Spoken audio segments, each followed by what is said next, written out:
Hello and welcome to Creative by Nature. My name is Donna. So for my first DIY project, I have this little wood tray and it used to have these little wood embellishments in it. I am going to give this little wood tray a coat of some walnut gel stain, and I'll apply it with a paintbrush and remove the excess using a rag. I've held on to this little tray for a while and I finally figured out a way on how to repurpose this piece. So I'm going to be using the gel stain all over this little wood box and then allow it to sit and dry.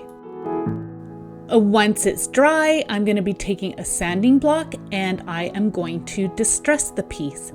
I want to give this an old country farmhouse rustic look, and I'm going to be incorporating it into my Christmas decor.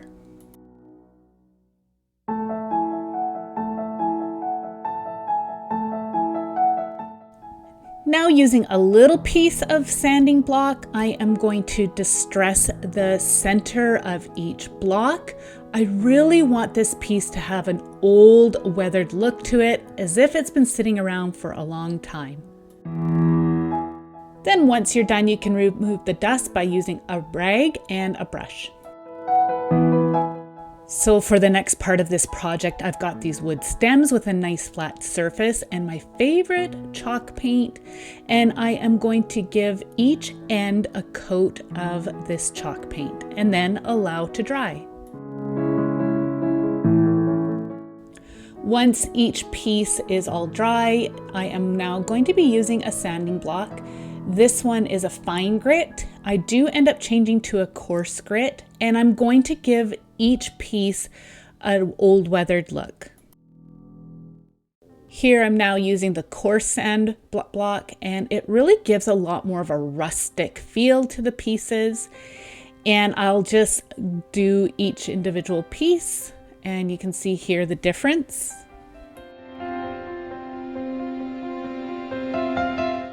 Once you're done sanding, you can take a rag and just dust off all the debris. Okay, so now for the really fun part. I have this cute little stamp set. I picked it up from Michael's last year.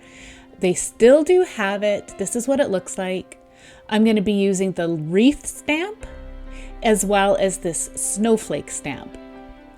And then I'm going to be using this archival ink in sepia. You could use other colors. Using the wreath stamp, I am going to give each piece one stamp on one side using the wreath. And then I'm going to flip them all over and then use the snowflake stamp on each side. This is going to be a really fun and whimsical Christmas tic-tac-toe vintage country style. I love how this looks, and the kids are loving this little game too. Once you're done stamping all your pieces, you're going to give each side a coat of matte decoupage glue. This will help seal it all in. As you can see, using a permanent ink such as archival ink, it doesn't smear, so keep that in mind.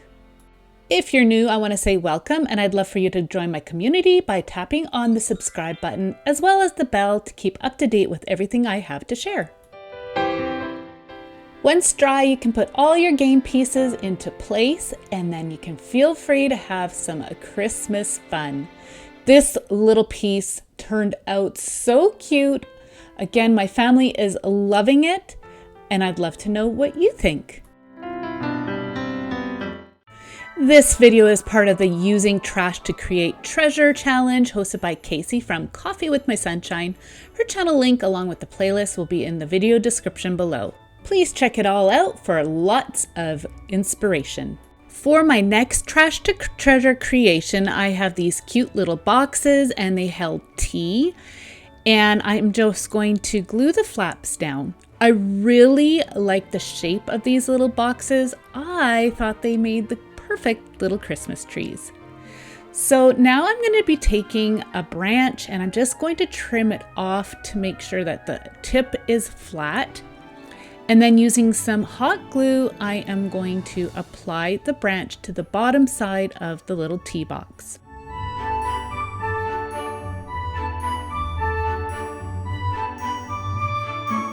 I glue and then allow to set.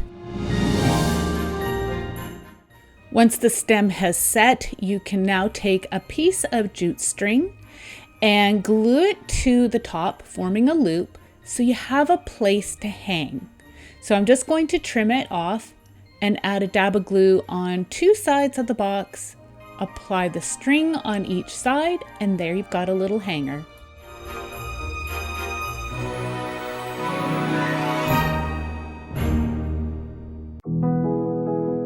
So now I have this really pretty fabric. I had coffee stained it. It reminded me of the primitive style that you see out there. I love the country look of the primitive decor.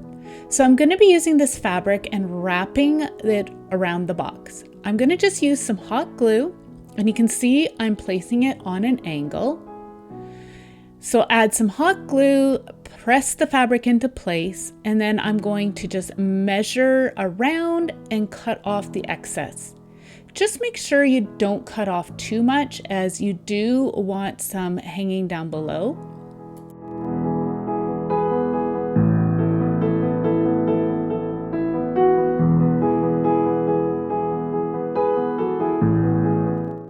I'm really loving the rustic primitive look for Christmas this year.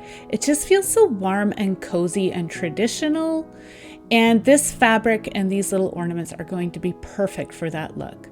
So just add some hot glue to each side, pull the fabric tight, and then apply the fabric into the glue.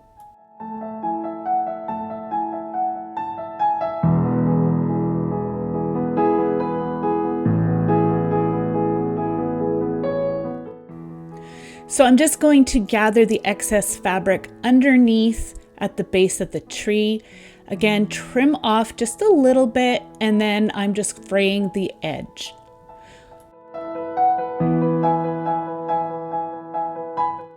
Now I'm going to cut a length of jute string again, and I am going to gather the fabric around the base of the tree and then wrap that jute twine around the base.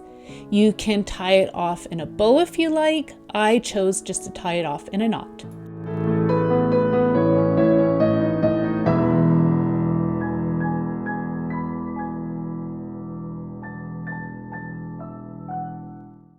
Trim off the ends, and there you have a cute little tree. So you can leave this as is or use a different fabric, but I am going to add these cute little berries that I got from Dollar Tree. If you see in primitive decor, they use these type of berries a lot, and I thought it would be a really pretty touch of color for these cute little Christmas ornament trees. So I'm just going to wrap the wire around and then just add little dabs of hot glue here and there.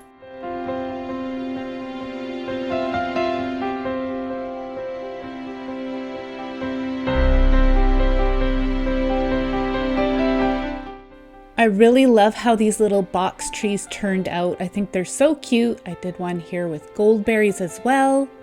It is a really great way to reuse some packaging.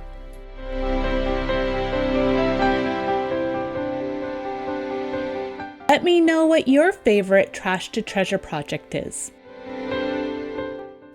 I want to say a big thank you to Casey and my fellow creators, and I want to thank all of you for being here. Thanks for watching. Have a great day. Bye.